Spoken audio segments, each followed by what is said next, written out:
Tudo bem? Sejam todos bem-vindos. Está entrando no ar mais uma edição do Pauta Aberta desta semana e vamos discutir hoje a energia limpa. Para assistir esse programa, você precisa de energia elétrica aí na sua casa, verdade? Para ligar a sua televisão, seja para carregar também a bateria do seu aparelho celular, o seu notebook, o tablet, enfim.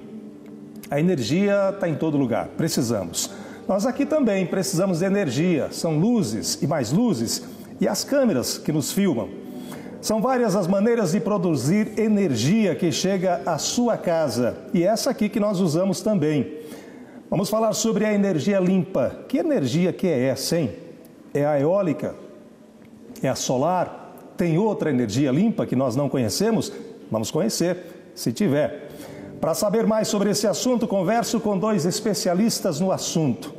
Antes mesmo do programa começar, a discussão aqui estava bem aquecida, já que estamos falando de energia, né? Vamos conversar com Alexandre André, ele é empresário do setor de energia solar, e com o engenheiro Tibiriçá Krieger, professor da Universidade Federal do Paraná. Professor, tudo bem? Seja bem-vindo. Obrigado pelo convite, Adilson. E vamos falar bastante sobre a nossa energia. Vamos energizar aqui. Alexandre, é isso, né? Seja bem-vindo, tudo bem? Obrigado pelo convite aqui de Evangelizar. É um prazer estar aqui contigo, Adilson. Prazer é todo nosso em recebê-los aqui, dois craques no assunto. Vamos começar pelo começo, né? Como diria outro. O que é a energia limpa? Que energia é essa que todo mundo fala e que pouca gente sabe? Eu não sei. Que energia limpa que é essa? O que é isso? Quem começa? Professor. Até quando se limpa uma casa, sobra resíduos. Verdade. Então, quando se fala em energia limpa, nós não podemos achar que ela é totalmente limpa. Nós temos que ter os cuidados para que ela seja totalmente limpa. Então, nós temos que ter, por exemplo, uma energia hidráulica, por exemplo, de água, com abastecimentos, coisas e tal. Nós temos um problema de invasão das terras, inundações. Já deixa de ser limpa? Já traz algum mal. Se compararmos com uma energia por exemplo, a carvão térmica, ela é muito bem limpa, entende? Então, essa comparação que a gente tem que ser feita, e ela tem que ser feita de ponta a ponta, né? Eu sempre falo, Adilson, que é limpa em relação ao quê? Né? Ou seja, energia eólica é uma energia limpa? Sim, ela é uma energia limpa se nós compararmos, por exemplo, a uma termoelétrica tocada a carvão. Ou seja, é uma energia muito mais limpa do que uma energia a carvão. Um motor elétrico é mais limpo do que um motor a combustão. Sem dúvida. Então, quando nós comparamos, eu gosto de dizer que nós temos aqui no Brasil que gera energia, que chega na casa do usuário efetivamente, praticamente duas grandes fontes de energia limpas, ainda mal utilizadas pelo governo federal, mas que já estão crescendo, que é a eólica, que é a energia solar fotovoltaica, e uma já consolidada, que é a hidrelétrica. A hidrelétrica. São a dos rios da água, né? Isso. A das usinas construídas. Que nós temos, vamos dizer, essa usina hidrelétrica, nós temos um grande problema no Brasil, que não existe nenhuma usina hidrelétrica no Brasil com reservatório. Como assim? Nenhuma? Era essa a pergunta que eu esperava, não tínhamos combinado, mas... Pois é, como assim não temos? E Itaipu, né? Itaipu... Não, nós somos todas a fio d'água. Reservatório é quando eu encho um reservatório superior e uso de baixo. Quando o rio seca, eu uso do reservatório. Aqui é o seguinte, o rio vem e enche o reservatório. Se o rio parar, o reservatório esvazia. Então, nós não temos usinas hidrelétricas no Brasil de reservatório. Todas são a fio d'água. A fio d'água? A fio d'água que se chama. A gente imagina a fio d'água, o rio vem direto... Não, ele vai, chega num lago e ali esvazia. Se o rio secar... Acabou. Eu acabei de visitar Itaipu lá, agora até estava lá, por exemplo, o consumo de água estava maior do que o volume de água que estava entrando. Está errado? Está preocupado, estavam escrevendo, até fazendo um e-mail para São Pedro lá para acertar isso aí. E nós não temos justamente por causa disso, por causa do volume de água que cai. Isso, então por isso quando para de chover, é aquela crise de energia no Brasil. Daí entram as termoelétricas, vamos dizer, a gás, a óleo diesel, a carvão. Termoelétrica, vamos lá. Essas são as sujas. Essas poluem bastante. Bem sujas. Bem sujas. E não só isso, né? Elas, além de gerarem, de elas poluírem, elas podem também gerar gases que são mais nocivos do que o CO2, por exemplo. Como resultado do trabalho para geração de energia, elas podem, por exemplo, emitir algum tipo de gás. Algumas, por exemplo, gás metano. E o gás metano é 25 vezes mais tóxico ou mais poluente do que o CO2. Mas se ela é tão perigosa assim, se ela é tão poluente, por que elas ainda funcionam? Elas, na verdade, foram incentivadas, né, pelo governo federal e elas são relativamente baratas para a implantação. Quando você vai fazer uma hidrelétrica, veja a situação. Vamos pegar a Belo Monte lá. Quantos anos levou? Licença ambiental, impacto ambiental. Então, embora seja uma energia que é limpa, ou seja, que é gerada de uma fonte renovável, que são as águas, nós estamos à mercê, como o professor disse, de São Pedro. A nossa matriz energética até 5 anos atrás era necessariamente hidrelétricas. E se parasse de chover, vinha o racionamento, vinha o risco do apagão, né? Ou seja, tudo isso precisava ser suprido rapidamente. E se a gente for parar para analisar, a capacidade de investimento do governo federal é lenta. E uma usina hidrelétrica leva muito tempo para ser construída. Às vezes até décadas. Né? Termoelétrica foi uma solução. Só que aí o que a termoelétrica traz? Traz a famosa bandeira tarifária, que surgiu em 2015. Bandeira amarela, bandeira verde, e a vermelha. Bandeira vermelha e a bandeira rosa, que a Dilma também tentou implantar, né? Ou seja, por que isso? Porque é, na verdade, a ineficiência de investimento do governo federal como um todo, no que deveria ser feito e faz com que o cidadão pague uma conta que não deveria ser dele. Então, fizeram isso de forma rápida. O governo demorou para entender que outras fontes de energia poderiam ser melhores. E a gente está falando até agora disso, de gerar energia centralizada. Mas eu quero levantar uma outra tese aqui. Quando você gera uma energia em Itaipu, quando você gera uma energia em Belo Monte, quando você gera uma energia em Salto, alguma coisa, você está gerando longe do consumo. Você precisa transmitir essa energia até aqui a TV Evangelizar. Exatamente. Até a casa do professor Tibiriçá. E na casa de quem está nos acompanhando agora. Aí o governo... transmissão, né? Daí só em 2015 que o governo brasileiro acordou para isso, que é o que já acontece em outros países. Geração distribuída. Como é que funciona isso? O que é isso? Eu vou gerar energia aonde eu vou consumir. Opa, como é que faz isso? Localizada? Localizada. Geração distribuída é o quê? É encher os telhados de placas fotovoltaicas. Gerar energia onde ela vai ser consumida. Essa é a grande vantagem. E só em 2015 a ANEEL emitiu uma resolução, 2012, perdão, a ANEEL emitiu uma resolução a que em 2000... é a Agência Nacional de Energia Elétrica. É a agência reguladora. Em 2015, ou seja, 3 anos depois da ANEEL emitir essa resolução, o governo lançou um programa chamado Programa de Geração Distribuída. O que é isso?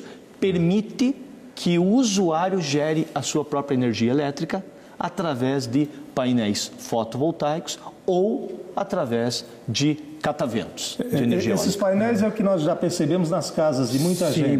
Custa caro isso? Custa caro? Preciso fazer uma correção, Adilson. Deixa ele fazer a propaganda da empresa. Adilson, Diga. Não vemos em muitas casas. O que nós vemos em muita casa é outra forma de energia, que é a energia solar térmica. É diferente. Diferente. Nós estamos falando de aquecer água. Aquecer a água. A energia fotovoltaica no Brasil inteiro, existem apenas dados da ANEEL de maio desse ano, agora 2017, no Brasil todo, menos de 10.500 sistemas. Nada, né? Nada.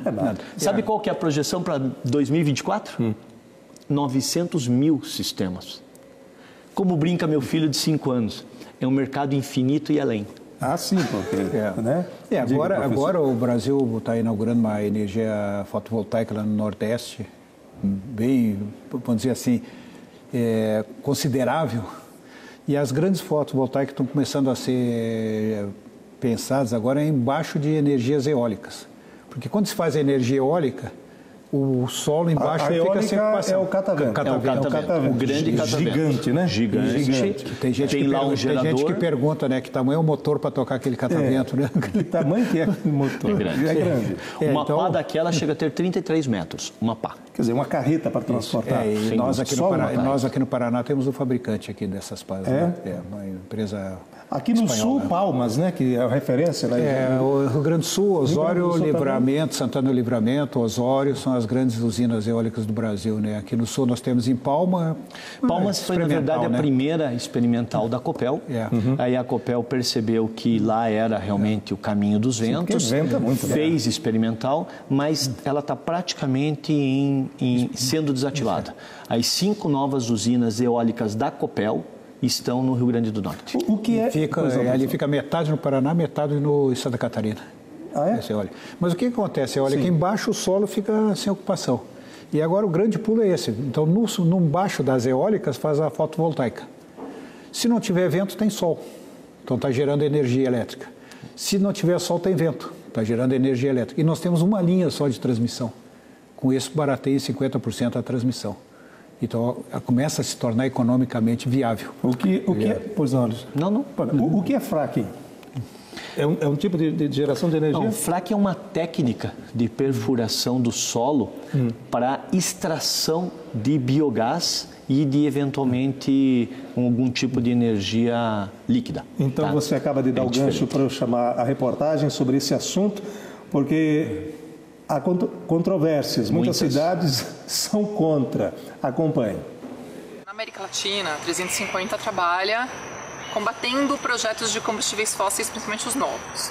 O nosso foco principal é o fracking, que é o fraturamento hidráulico, que é uma forma bem danosa de se explorar o gás, que gera poluição e contaminação dos recursos hídricos, dos lençóis freáticos, dos rios, do solo, do ar. Bem problemática essa forma de explorar energia, é não convencional, ainda não chegou porque nós temos mobilizado pessoas por todo o Paraná, Rio Grande do Sul, Santa Catarina, no Brasil inteiro. Nós temos mobilizado, e na Argentina, no Uruguai, mobilizado pessoas para impedir que o fracking chegue. Além de evitarmos emissões de gás de efeito estufa, a gente também está protegendo as nossas reservas de água para o futuro. O fracking é uma forma de explorar o gás que fica preso entre 300 metros e 3 quilômetros abaixo do nível da terra. Jogo explosivos, explodo a rocha e aí insiro milhões de litros de água, são 70 milhões de litros por poço, misturado com mais de 700 produtos químicos. Esses produtos são tóxicos, cancerígenos, mutagênicos, geram diversos problemas comprovados na saúde humana. E que já ocorreram em outras comunidades. Já ocorreram em outras comunidades. A 350 começou a trabalhar com as dioceses na campanha contra o fracking, porque, claro, a Igreja Católica é a maior defensora da vida, então prima pela defesa da vida e da casa comum, como a encíclica do Papa Francisco fala. Então, a encíclica do Papa foi um documento muito importante para nós, porque ela reconhece as mudanças climáticas como sendo provocadas pelo ser humano e como a solução também está na mão do ser humano. A gente trabalha com todos os setores da sociedade, é uma campanha bem completa e ampla, e para proibir o fracking nos municípios. Hoje a gente tem mais de 280 municípios que proibiram o fracking e proíbem a circulação de caminhões que carreguem esses equipamentos. O que eu acho tão bonito dessa campanha é porque o poder está na mão das pessoas, está na nossa mão. A gente não precisa esperar um poder longe, alto, lá em Brasília ou aqui em Curitiba para tomar essa decisão.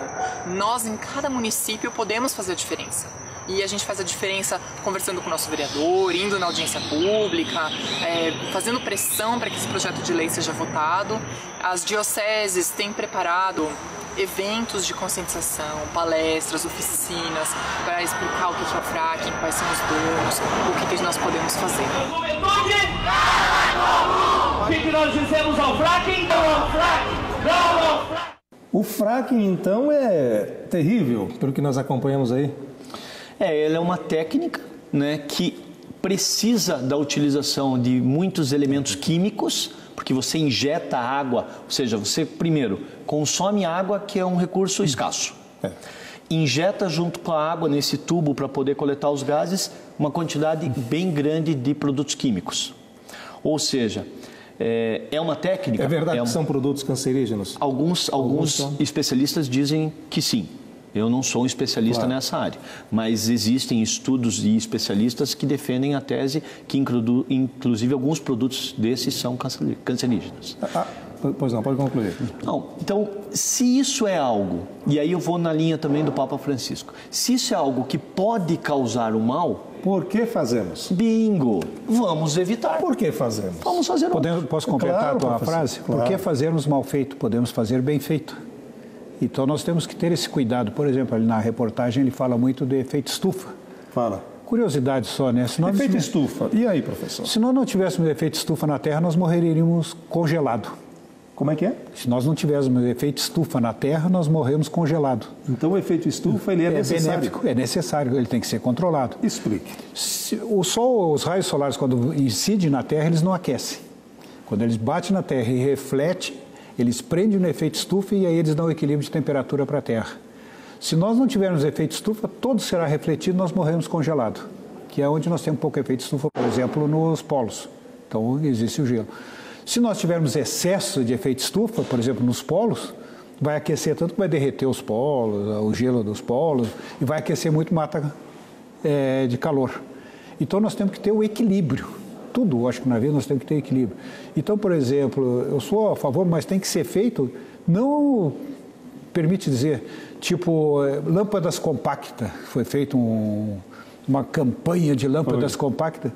Qual o programa que tem de recolhimento dessas lâmpadas? Altamente poluentes em mercúrio, cancerígenas, mata todo mundo. Se distribui lâmpada compacta, se vira as costas e vai embora. Quando queima, isso é jogado no lixo. Está indo para onde, né, professor? Está indo para onde? Então, se me permite, o Alexandre, por exemplo, a fotocélula, limpo, coisa e tal, totalmente limpo. E daqui a 30 anos, o que eu faço com essa junção PN? Me permite usar um termo técnico, sim, que é o que gera a fotocélula. O que nós vamos fazer? Lixo eletrônico, é computador, é eletrodomésticos. Então, nós temos que ter um programa para completo, porque daqui a 20 anos, meu neto vai estar usufruindo disso que foi colocado hoje. Então, nós temos que ter esse programa, temos que ver esse programa. Não posso ver a vida útil de quem está inventando. Perfeito. Né? Então, o equilíbrio, ele pode ser bem usado, ele tem que ser usado. Então, o segredo é o que? A palavra é equilíbrio. Sem dúvida. Sem dúvida. Sem dúvida. Equilíbrio. Por exemplo, equilíbrio, inclusive, na fonte energética do país. Ou seja, nós, durante muito tempo, ficamos dependendo só da hidráulica, das hidrelétricas, ou seja, um mix bem equilibrado. Hoje ainda nós, em torno de 66% das fontes centralizadas de energia do país são hidrelétricas. 28%, se a minha memória não me trai, são termoelétricas. E 4, alguma coisa é eólica. Solar, 0,01. Quase nada. Ou seja, esse desequilíbrio também precisa ser mudado. E quando o professor fala do resíduo, é verdade, é importante isso. Mas se nós formos pensar desta forma, o resíduo, ele acontece em todas as fontes de energia. O que existe e aí eu vou defender a energia que eu acredito ser a que é mais inesgotável, porque eu brinco que o dia que o sol parar de funcionar, a gente morre antes, não tem jeito. Então, a energia fotovoltaica, ela tem um problema que eu não consigo gerá-la à noite, ainda. Porque os chineses, há uns 100 dias atrás, lançaram numa revista científica que eles colocaram por cima do painel fotovoltaico uma camada de fósforo e consegue, com isso, armazenar de uma certa forma raios ultravioletas e gerar energia fotovoltaica à noite. Durante a noite. Durante a noite. Isso ainda não é comercial, foi uma descoberta chinesa muito recente. Eu vou pegar seu gancho por falar na China, porque eu preciso fazer uma parada. Na China, eles produzem energia através do lixo. Falta muito para chegar aqui no Brasil, ou já fazemos e nós não estamos sabendo? A gente volta daqui a pouco com os nossos convidados no Pauta Aberta. Até já.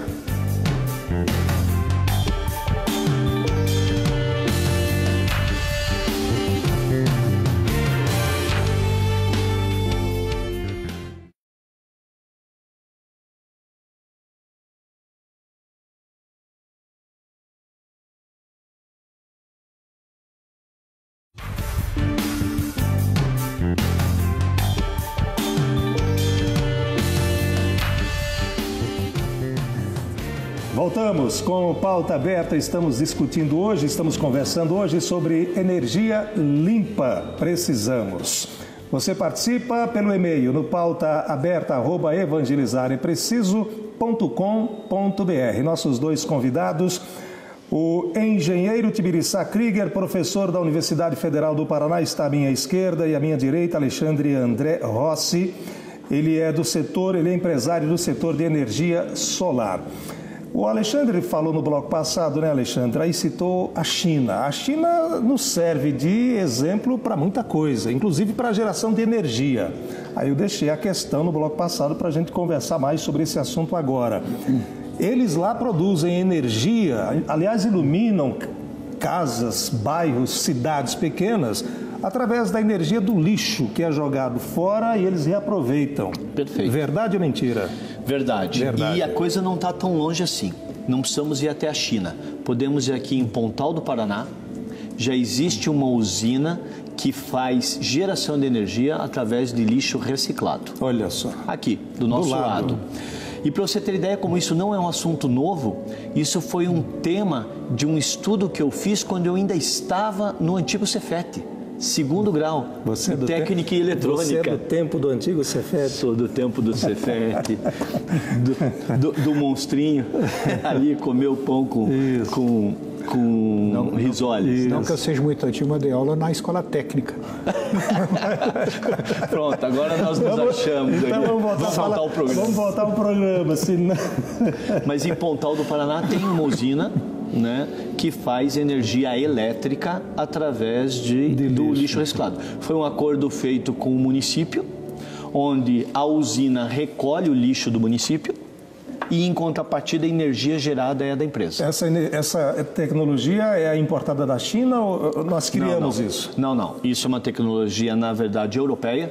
Não é uma tecnologia que veio da China. É que a China, na verdade, ela tem uma capacidade de reprodução das coisas muito rápida. Né? Então, eu sempre digo assim, chinês é bom, chinês é ruim? Depende, né? O que acontece na China é que a coisa é tão rápida, que às vezes uma indústria de determinado produto percebe que ela pode ganhar mais dinheiro com um outro produto, ela simplesmente do dia para a noite ela para de produzir o produto A e vai produzir o produto B que não tem nada a ver. Por exemplo, pode parar de produzir painéis fotovoltaicos e começar a produzir compressor para geladeira. Então, essa é a situação, eles são muito ágeis, né? Então, você ter uma tecnologia na mão de uma empresa europeia ou de uma empresa americana vai te dar a continuidade. Mais segurança nos projetos, é isso. Mas não que os chineses são ruins, não, em hipótese alguma. Eles se desenvolvem a passos largos, né?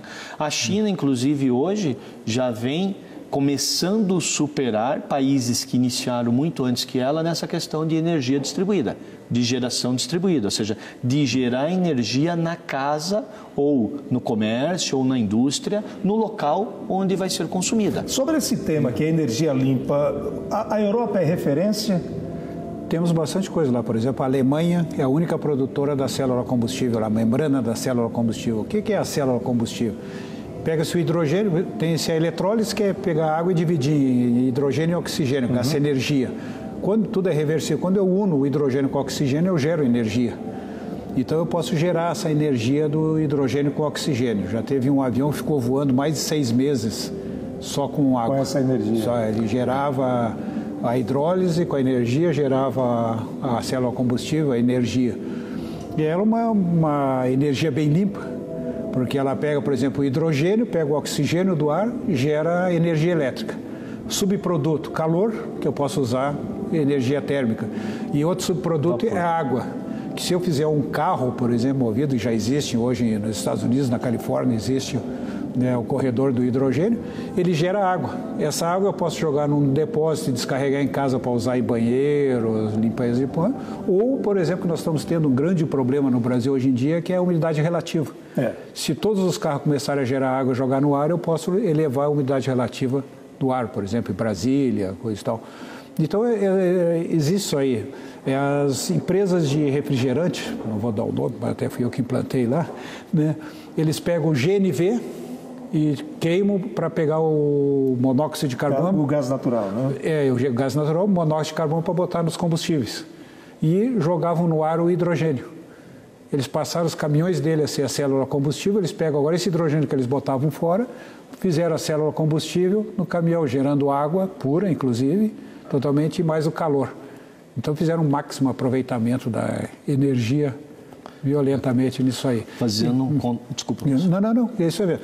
Resíduo, então é limpo? Não. Nós temos uma célula, a membrana que produz isso aí, por enquanto só a Alemanha é a única que conhece esse segredo. A nível de tecnologia, né? De tecnologia. Mas a nível de geração de energia elétrica, a Alemanha também está tendo que passar por uma mudança muito grande. A fonte ainda, até pouco tempo, principal era carvão. Isso. Carvão? Na Alemanha. Então, eles detêm a tecnologia e eles estão fazendo essa inversão muito rápida. Ô Alexandre, só para a gente pontuar aqui, o carvão é o que há de atraso. É isso? Eu particularmente acho que sim. Eu diria hoje sim. Eu diria que sim. Ele ainda é utilizado por quê? Porque ele ainda existe, ou seja, ou ele pode ser produzido, mas ele ainda existe na natureza, e você pode também ter uma constância de geração. Com a queima do carvão você tem energia constantemente, diferente de uma eólica, que você depende do vento, ou de uma fotovoltaica que você depende da luminosidade do sol. Mas aí em detrimento da natureza, né? Sem dúvida. Isso, né? Mas a Alemanha tem célula combustível, que depende de uma série de... Mas a Alemanha tem evoluído muito. Por exemplo, eles comemoraram, deve fazer uns 120 dias, não mais do que isso, eles conseguiram comemorar o primeiro dia que o país foi alimentado 100% por energia ou eólica ou fotovoltaica. Então, ou seja, eles estão evoluindo rapidamente. Na Alemanha, cada residência que tem uma geração, a célula combustível, a cada quilowatt que eles geram, eles ganham 2 quilowatts de presente da empresa geradora. Ganho de presente. Diferente um pouco aqui do Brasil, ou do Paraná, Santa Catarina e Amazonas. Não entra grande incentivo, né? Aliás... A Alemanha até teve um problema com isso. O incentivo foi tão grande que eles tiveram que começar a reduzir o incentivo, é verdade? Não tem como copiá-los, não? Tem. Olha, só falta boa vontade. Tem um prédio do SENAC, né? Serviço Nacional do Comércio, que investe em tecnologia sustentável e você vai acompanhar agora. Ao todo são 228 placas. Juntas elas formam a maior planta fotovoltaica do Paraná. Elas captam então a energia do sol, a radiância do sol, não é nem tanto a incidência solar direta, né? Ela capta então essa radiação e ela transforma em energia. Os painéis foram posicionados de forma a acompanhar a trajetória do sol e a captar a maior quantidade possível de incidência solar. Com a instalação do sistema, o SENAC vai produzir 75 mil kWh por ano. Energia limpa e sustentável. Isso vai corresponder mais ou menos a 30% a 40% daquilo que a gente precisa consumir de energia, né? A luz absorvida pelas placas é convertida em eletricidade e enviada para esse inversor, que transforma a corrente continuada em alternada. Depois, este outro aparelho muda a intensidade da corrente de 380 para 220 volts. Pronto. Luz em todos os andares e economia para a empresa. Um diferencial desse projeto aqui, dessa planta fotovoltaica instalada, é que ela participa de um programa da ANEEL, da Agência Nacional de Energia Elétrica, chamado de geração distribuída. Todo aquele excedente de energia que a gente produz e não é consumido aqui, por exemplo, em domingos, finais de semana, a gente injeta de volta na rede da concessionária e isso é transformado em créditos. E esses créditos são utilizados lá quando vier a conta, vier a fatura de luz, para diminuir esse valor, né? Uma cena rara.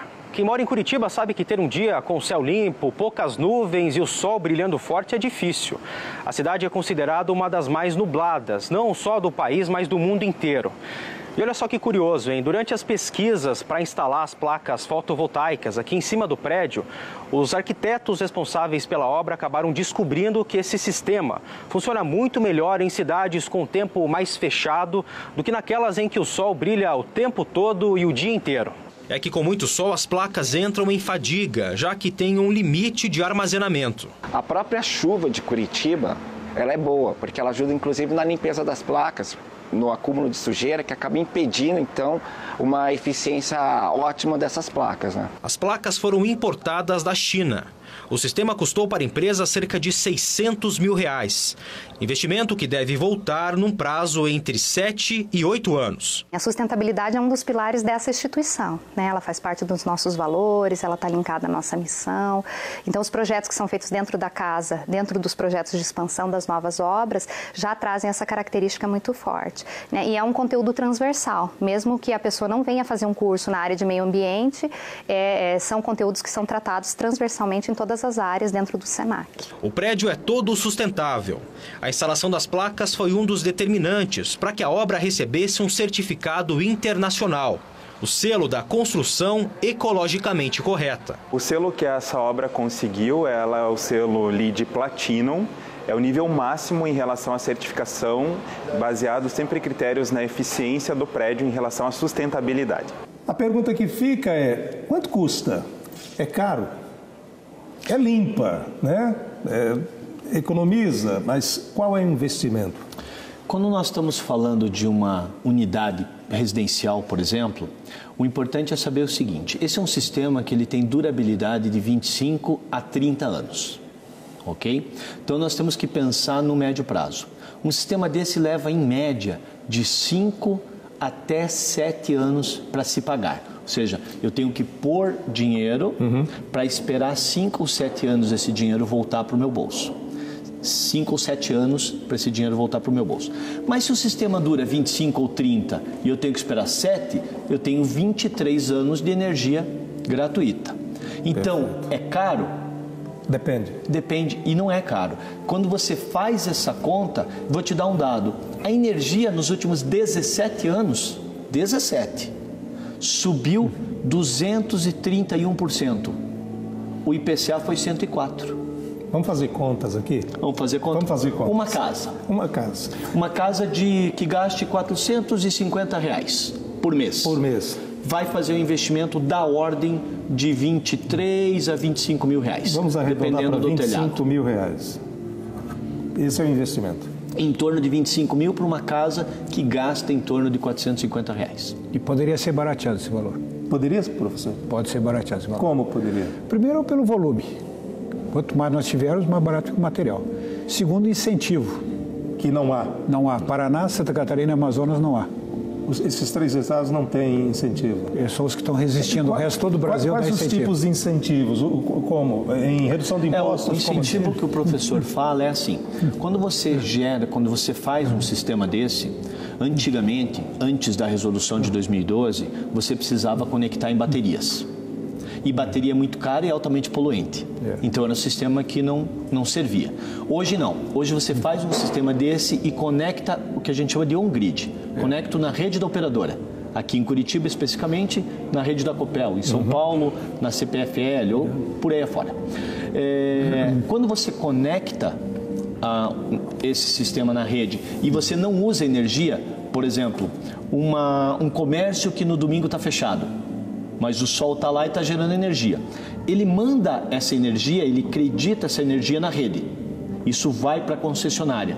Quando volta, o governo bitributa, porque ele já tributou quando a energia veio, quando eu mandei, ele tributa de novo. Então, esse é o incentivo do ICMS especificamente. O governo federal trabalhou bem. O governo federal só não isentou ainda o imposto de importação, que hoje está em 12%. Poderia trabalhar nisso e trazer esse imposto de importação, por exemplo, para 2%, que seria muito bom. Então, 12% é o imposto de importação desses módulos, desses componentes, quando a gente traz. Então, fora isso, o governo trabalhou PIS, COFINS, isso já é isento quando você cria um gerador, quando você instala um kit de geração. Então, tem o imposto de importação e, no caso do Paraná, Santa Catarina e Amazonas, tem essa questão da bitributação do ICMS que ainda não foi resolvida. Que encarece, né, professor? Encarece. Isso aí encarece. Parece brincadeira, mas 29%. 29%. Você perde nos créditos. Eu preciso fazer uma parada aqui, para a gente voltar para o último bloco, mas eu preciso fazer mais contas aqui para quem está em casa nos entender bem, para não ficar dúvida. Você falou uma conta de luz mais ou menos de R$450. Mas aí uma casa com 10, 15 pessoas, com muita gente, R$200 a média da conta de luz, vai, 200, 250. Aí isso vai baratear mais? Sim, nós temos, eu tenho um caso essa de... conta que tem que ser feita, né? Eu tenho um cliente que gasta em torno de R$180. Pronto, isso aí. Ele fez Vamos arredondar para 200. R$200. Ok, ele que fez, é a média. Isso, ele fez um investimento de R$14 mil. Isso. Aí. E nós trouxemos a conta de energia dele para o mínimo. Então veja, eu não posso dizer que eu zero a conta de energia. Não existe essa possibilidade. Por quê? A forma como é realizada a cobrança pela operadora, ela faz com que eu pague sempre uma tarifa mínima. Entendi. Que a distribuidora chama de taxa mínima, que é o que você paga pelo fio chegar na tua casa. Isso. Então, isso equivale a 100 kWh ou 50 kWh ou 30, dependendo do tipo de instalação. Então, no pior caso, que é 100 kWh, a conta mínima vai ser de R$69. Entendi. Então, eu consigo trazer a conta de 200 para algo na faixa de 130. Um investimento de E tem uma energia limpa. Que é o que e depois de 5 anos, 6 anos, você pagou esse investimento, você tem energia gratuita. E o que eu digo, além da energia gratuita e limpa, você não se preocupa mais com o aumento de energia. Porque você já tem a sua energia. Você está gerando a sua própria energia. Você está gerando energia. Isso. Professor, depois da parada nossa aqui, vamos falar sobre energia versus energia elétrica. É isso? Isto. Alexandre, daqui a pouco, energia centralizada e a descentralizada. Você explica para nós o que significa isso aqui? Claro, com prazer. Os nossos convidados do Pauta Aberta desta semana. Voltamos daqui a pouco. Até já.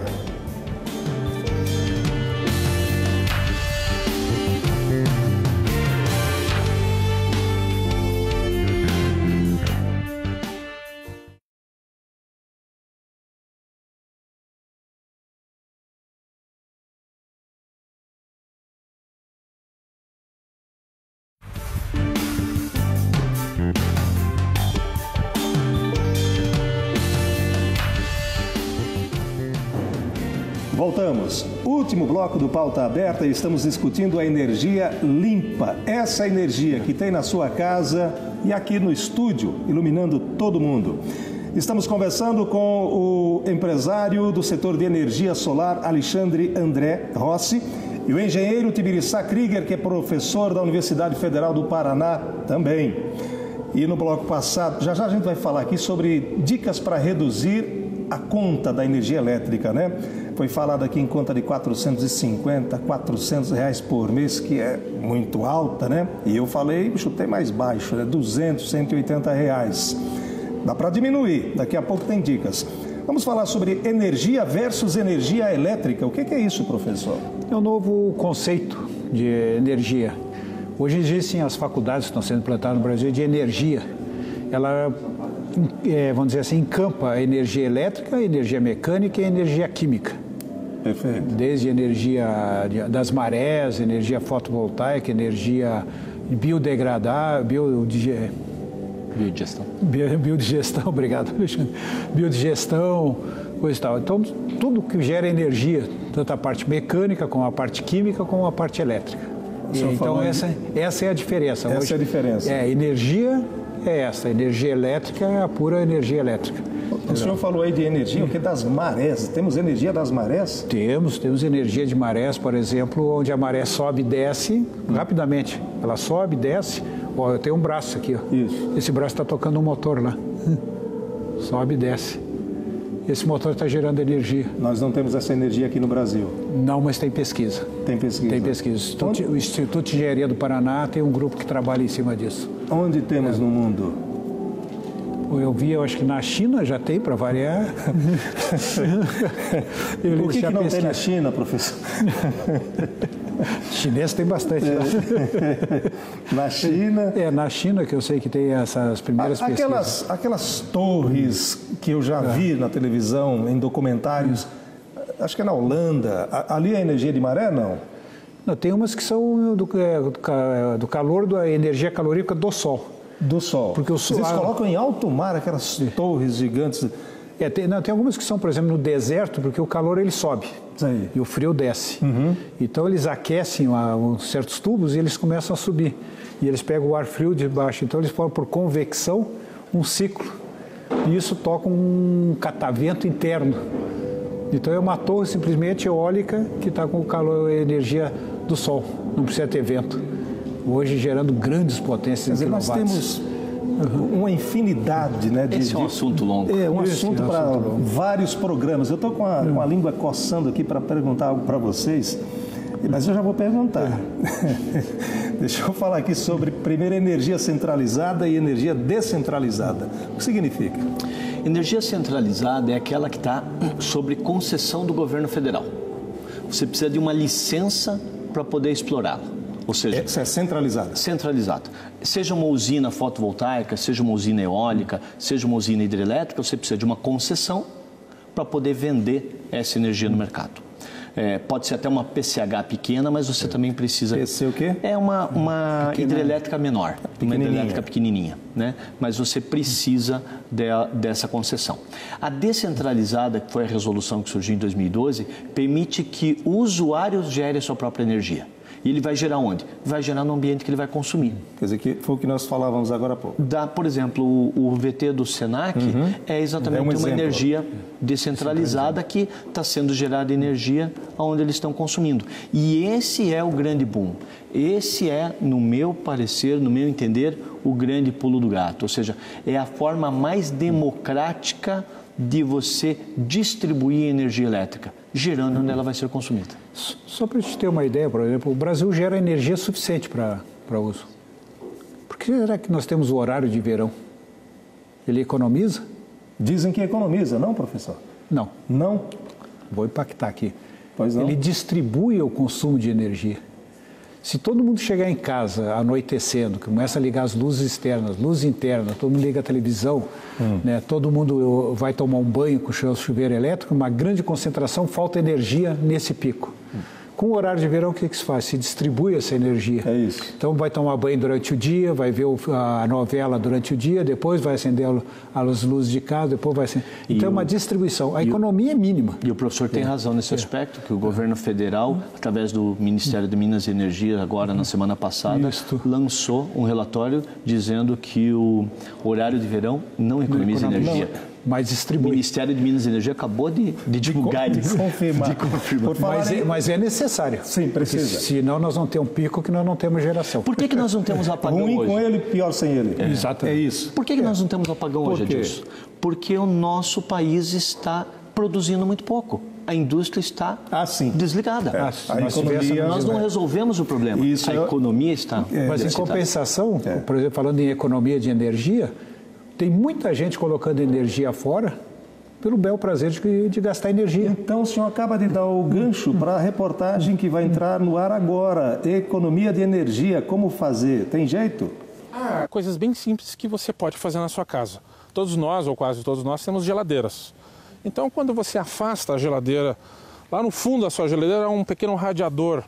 Esse radiador, quando você deixa em torno de 30 centímetros da parede, ele vai trabalhar menos, ele vai dissipar o calor com maior facilidade, reduzindo o consumo energético da sua residência. Outra dica é verificar as borrachas de vedação. É só colocar uma folha de papel ao fechar a porta, não pode cair. Também não se deve colocar alimentos ainda aquecidos dentro da geladeira. Seja qual for o equipamento, deve-se investir em modelos mais novos e econômicos, com classificação A no selo Procel. E a todo momento, evitar o desperdício. Desligar sempre aparelhos e lâmpadas que não estão em uso. Há um outro exemplo simples na sua residência, que é a substituição de lâmpadas incandescentes e de lâmpadas frias, as lâmpadas fluorescentes, as fluorescentes que usamos nas nossas residências, comércio e indústria, por lâmpadas LED. Hoje as lâmpadas LEDs têm um baixo custo por unidade, em torno de 12 a 18 reais por lâmpada. Em 7 meses de uso esse valor volta para o seu bolso e a partir daí você tem um ganho econômico e, acima de tudo, um ganho da vida, já que você vai estar contribuindo individualmente para a menor emissão. Quer dizer, tem como, né? Essa de colocar o papel na porta da geladeira, essa é clássica, né? Da borracha. Para testar a borracha, Para testar a borracha. Mas tem uma outra também que o vídeo acabou não citando, que é assim, abre a geladeira uma vez só. Ou seja, acumula as coisas que você vai guardar e guarda uma vez. Mas é difícil. Fica abrindo e fechando. As geladeiras mais modernas hoje em dia abre, se fechar, para abrir só fazendo muita força. É verdade, tem 18 segundos, 20 segundos. Isso, até, é verdade. Uma coisa, uma folha de papel fina, né? A escolha e a escolha da lâmpada também, né? Sem dúvida. Ajuda bastante, né? Lâmpadas de LED hoje estão mais acessíveis e o consumo é muito menor. Nós avançamos nisso aí, não avançamos não? Bastante. Se me permite dizer, essa escolha da lâmpada, ela necessita ser consultada um engenheiro eletricista. Porque de vez em quando a gente acha que uma lâmpada compacta, uma lâmpada fluorescente economiza. Depende. Como é assim? Não é bem assim, professor? Não é bem assim. Se eu botar uma lâmpada fluorescente num ambiente que eu ligue e desligue, ela gasta muito mais do que uma incandescente que não existe mais. Repete isso aí, muito professor. mais. Nós precisamos economizar energia, mais. Então repita, por gentileza. Então, consulte um engenheiro eletricista. Mas vamos lá. A lâmpada fluorescente, ela necessita de uma alta tensão para dar o disparo, para fazer o movimento browniano. A força. Quando ela liga. Isso. Então, que é aquele reator. Isso. De boa qualidade. Se for de má qualidade, ele trava os computadores. Então, de boa qualidade. E o que acontece? Então, ele joga uma energia lá em cima, vai uma tensão de quase 1000 volts, dispara, e depois ela funciona 127 volts, que é a nossa tensão nominal aqui em Curitiba, podendo chegar até uns 100, 90 volts. Ora, se eu estiver num ambiente, por exemplo, num estacionamento de um edifício, que bota uma fotocélula, que quando entra o carro acende e ela apaga, e sai o carro acende e apaga. Alto fluxo, né? Entra e sai muita gente. Vai gastar muito mais energia. Eu fiz um laudo esses dias. O barato vai sair caro. Um laudo esse dia no prédio e a síndica me falou isso, eu comecei a gastar mais, diminuiu o tempo da fotocélula e eu estou gastando mais, eu digo, tudo normal. Tudo normal. Não consultou um especialista? Não consultou um especialista. Então hoje posso botar uma lâmpada até incandescente, gastaria menos. Então, quando eu uso uma lâmpada, por exemplo, a LED no lugar que eu acendo e apago, ele gasta menos. Agora, se eu usar a tuba ou compacta no lugar que acende e apaga toda hora, por exemplo, gasta mais. Agora, eu vou botar numa cozinha residencial, que eu acendo de manhã e apago à noite, ela gasta menos. Porque ela gasta na energia no início e depois gasta menos, a média dá menos.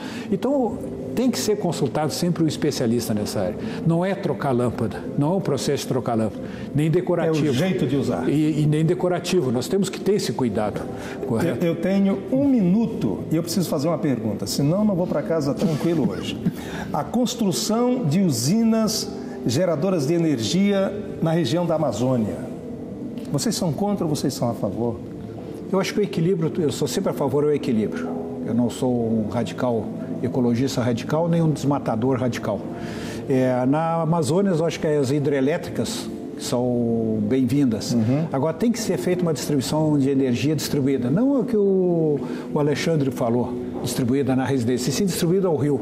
Será que valeu a pena fazermos uma Itaipu, a maior usina hidrelétrica do mundo? Agora está saindo uma na China, vai ser maior que ela, né? De corrente DC, também de DC corrente contínua.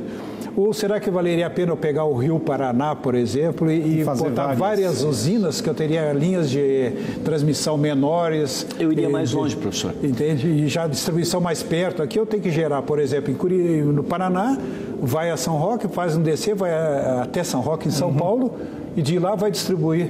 E aqui no Paraná não fica nada da energia.